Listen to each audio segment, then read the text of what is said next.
Okay, here we are once again. We are now looking at the solutions component of what we spoke about before, which is about telling truth, the lashing out of towards our family members where we use profanity or cursing as a way of communicating how we are feeling about whatever the issues are. Whether it's money, uh, lack of affection, whether it is friendships that your partners, your husbands and wife may have with others that are interfering in your life, whether it's issues with your children in school, all of these things can be approached from a place, again, of harmony, from a place, more peaceful place. We live in a society, unfortunately, where for lack of a better word, what is on Front Street, what is explosive, what is, in your face is the way to go.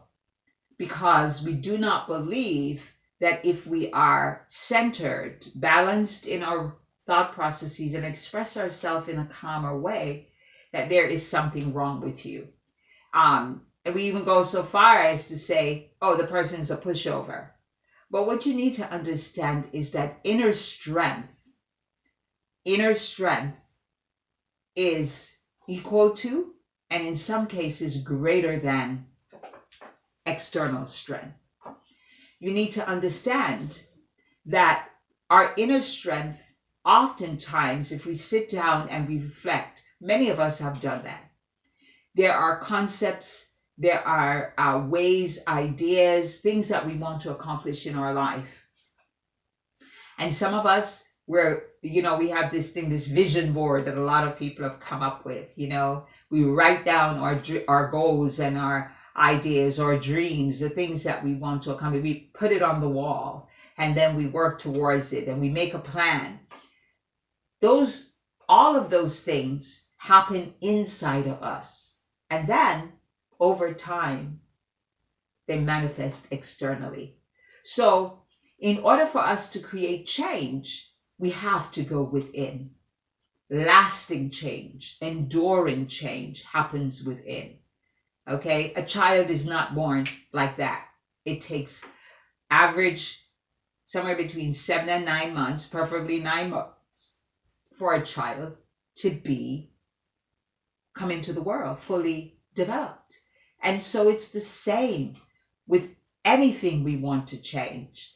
It takes time. It doesn't have to take 9 months to change a habit, But what I'm saying is the devotion of time. If the mother doesn't eat, if she doesn't nurture herself, then you have a child that is born with deficits. If there are too many things within the ancestral or the family line in terms of health, their constitutional foundation, as we call it, then that child can be born with many deficits. Okay? So, in the video on meditation, we talk about wisdom seeds. Wisdom seeds are created in the positive. Okay? So for instance, you wouldn't say, I'm not going to do cursing. I am, going to, I'm going to stop doing this because it's not good. Take the word not out. Just simply say what you want to achieve. Tell your being, your spirit, your consciousness, your subconscious, this is what I will to do. It is that idea of will that allows you to execute the behavior once you have sowed it into your psyche. So we talked about earlier in the concept of nature and nurture. So you're born with certain propensities, positives, maybe not so positive, strengths, weaknesses. And then we learn from our environment, family, so forth, right? Community, greater world, all the videos and the things that we watch that are available to us. They're not all good. So let's take our children, how habits become continual. It is best to teach our children when they are young how to speak truth. Teach them about the negative consequences that can come about by not telling the truth. People, and I have experienced this in my counseling practice, I've known children, teenagers, to not tell the truth about other teenagers, some of the social media things, that happen where people are being attacked or bullied or whatever, or lies are being told on them. And sometimes the young person cannot manage it and they will end up taking their life. That is extreme, but anything from, not going back to school, running away from home, cutting themselves, depression, all of these things, anger outbursts. These are all negative consequences to when you tell lies on others. And the same thing happens in the adult world.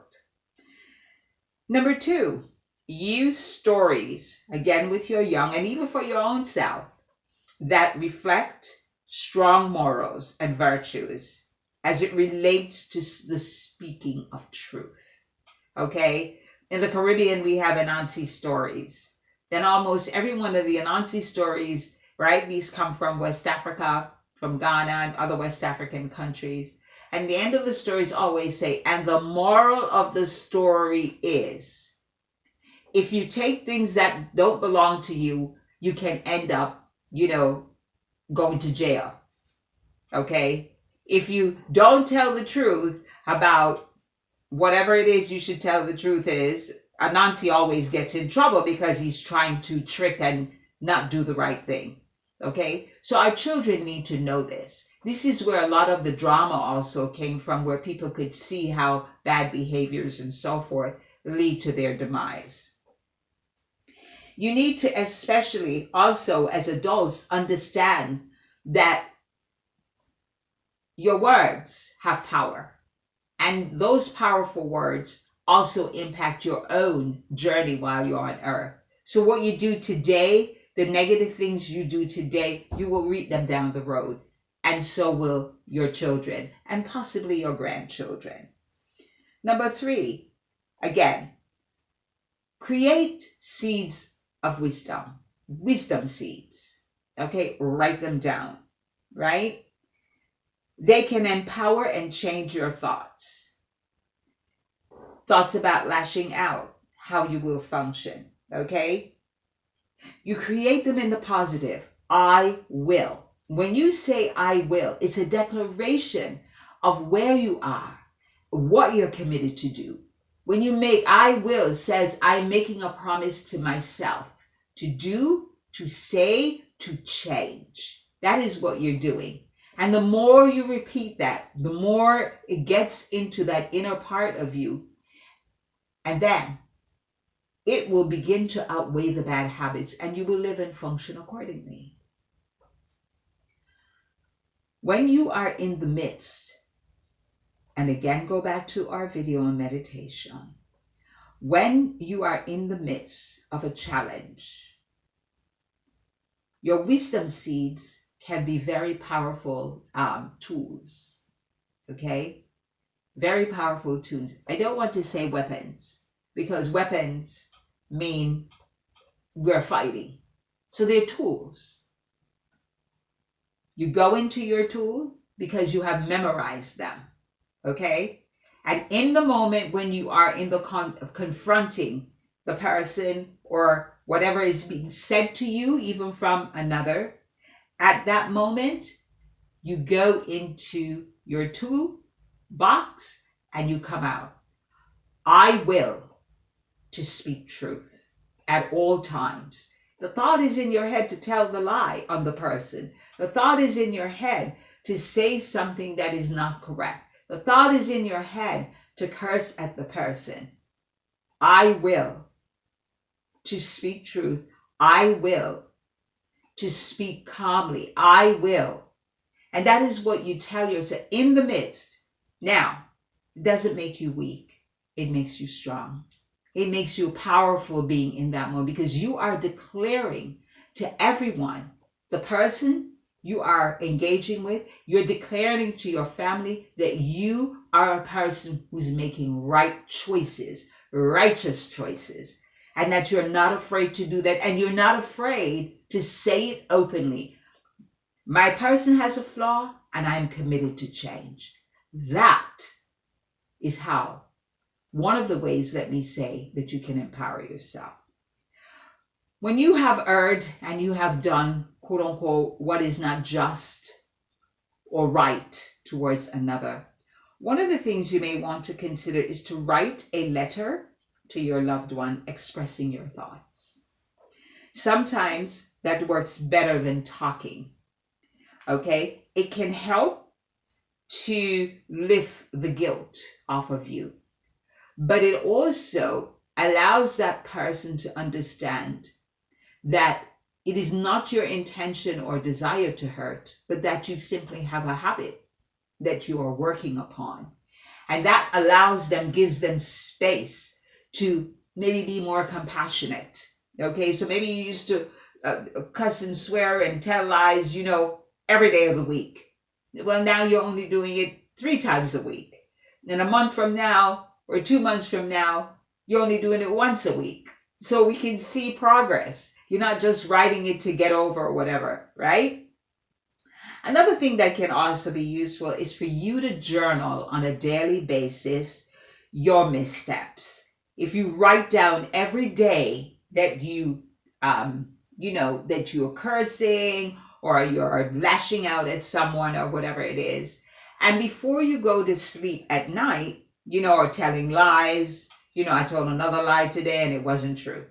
And you read over that at night and you read over your wisdom seeds, then what happens is you are reprogramming yourself with now more empowered thoughts. You're allowing yourself to open up a space within you to embrace higher wisdom.